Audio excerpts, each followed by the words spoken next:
Hello అండి, అందరికీ నమస్తే. Welcome back to Indian food lovers. ఈరోజు వీడియోలో గుత్తి క్యాప్సికమ్ కర్రీ ఎలా చేసుకోవాలో చేసి చూపిస్తాను. ఈ కర్రీ చాలా టేస్టీగా ఉంటుంది. చపాతీలోకి అయితే చాలా బాగుంటుంది. అన్నంలోకి కూడా కుదిరేలాగా నేను చూపిస్తాను. చాలామంది గుత్తి క్యాప్సికమ్ కర్రీ ఎలా చేస్తారో ఎలా ఉంటుందో అనుకుంటారు, కానీ ఎందులోకైనా కుదిరేలాగా నేను చేసి చూపిస్తాను రండి. దీనికోసం మసాలాని ప్రిపేర్ చేసుకుందాం. ఒక ప్యాన్లోకి 3 టీ స్పూన్స్ పల్లీలు వేసుకోండి. పల్లీలు కొద్దిగా వేగిన తర్వాత 1 టీ స్పూన్ నువ్వులు, 1 టీ స్పూన్ ధనియాలు వేసుకొని, అలాగే ఒక యాలకులు, దాల్చిన చెక్క వేసుకోండి. అలాగే 4 లవంగాలు వేసుకొని వేయించుకోండి. ఇవి కొద్దిగా వేగి కలర్ చేంజ్ అయిన తర్వాత వీటిని మిక్సీ జార్లోకి తీసుకోండి. ఇందులో 2 టీ స్పూన్స్ కారం, 1 టీ స్పూన్ ఉప్పు, 1/2 టీ స్పూన్ పసుపు వేసుకొని మెత్తగా ఫైన్ పౌడర్లా మిక్సీ పట్టుకోండి. ఇలా మిక్సీ పట్టిన తర్వాత ఇందులోకి చిన్న నిమ్మకాయ సైజ్ అంతా చింతపండును కడిగి వేసుకోండి. అలాగే కొద్దిగా కొత్తిమీరను, ఒక టమాటాను కట్ చేసి వేసుకోండి. తర్వాత 1/2 టీ స్పూన్ అల్లం వేసి సరిపడా వాటర్ పోసుకొని మెత్తగా మిక్సీ పట్టుకోండి. ఇలా మెత్తగా మిక్సీ పట్టిన తర్వాత పక్కన పెట్టుకోండి. నేను ఈ కర్రీ కోసం 1/2 కేజీ క్యాప్సికమ్ని తీసుకుంటున్నాను. వీటిని బాగా కడిగి వీటిని ఇలా కత్తితో జాగ్రత్తగా రంధ్రం చేసుకోవాలి మధ్యలోకి. మరి ఎక్కువ చేయకుండా మొత్తం కట్ అయిపోకుండా చూసుకోవాలి. ఇలా అన్ని కట్ చేసిన తర్వాత ఇందులో మసాలాని స్టఫింగ్ చేసుకుందాం. ఇందులో నిండుగా స్టఫ్ చేయాల్సిన అవసరం ఏం లేదు.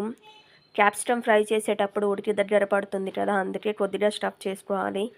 ఇందులోకి స్టఫింగ్ చేసిన తర్వాత మిగిలిన మసాలాని క్యాప్సికమ్ని ఫ్రై చేసేటప్పుడు వేసుకోవాలి. ఇలా అన్నీ స్టఫ్ చేసిన తర్వాత ఇప్పుడు స్టవ్ పైన ప్యాన్ని పెట్టుకొని ప్యాన్లో 3 టేబుల్ స్పూన్ ఆయిల్ని వేసుకోండి. ఆయిల్ హీట్ అయిన తర్వాత 1/2 టీ స్పూన్ జీలకర్ర వేసుకొని, అలాగే పచ్చిమిరపకాయలు ఇలా పొడవుగా కట్ చేసుకొని వేసుకోండి. పచ్చిమిరపకాయలు ఫ్రై అయిన తర్వాత ఉల్లిపాయలు కూడా వేసుకొని 1/2 టీ స్పూన్ పసుపు వేసుకోవాలి. పసుపు వేసిన తర్వాత ఉల్లిపాయలని ఫ్రై చేసుకోవాలి. ఇలా ఉల్లిపాయలు ఫ్రై అయిన తర్వాత ఇందులోకి స్టఫింగ్ చేసి పెట్టుకున్న క్యాప్సికమ్ అన్నీ ఇలా ఒక్కోటి వేసుకొని మూత పెట్టేసి 5 నిమిషాలు ఉడికించాలి. మంటని మీడియం ఫ్లేమ్లో ఆయిల్లో బాగా ఉడికించుకోవాలి. 5 నిమిషాల తర్వాత క్యాప్సికమ్ని ఇంకో వైపుకు తిప్పి మూత పెట్టేసి ఇంకో 5 నిమిషాలు ఉడికించాలి. 5 నిమిషాల తర్వాత మూత తీసి చూస్తే క్యాప్సికమ్ బాగా ఫ్రై అయ్యి ఉంటుంది.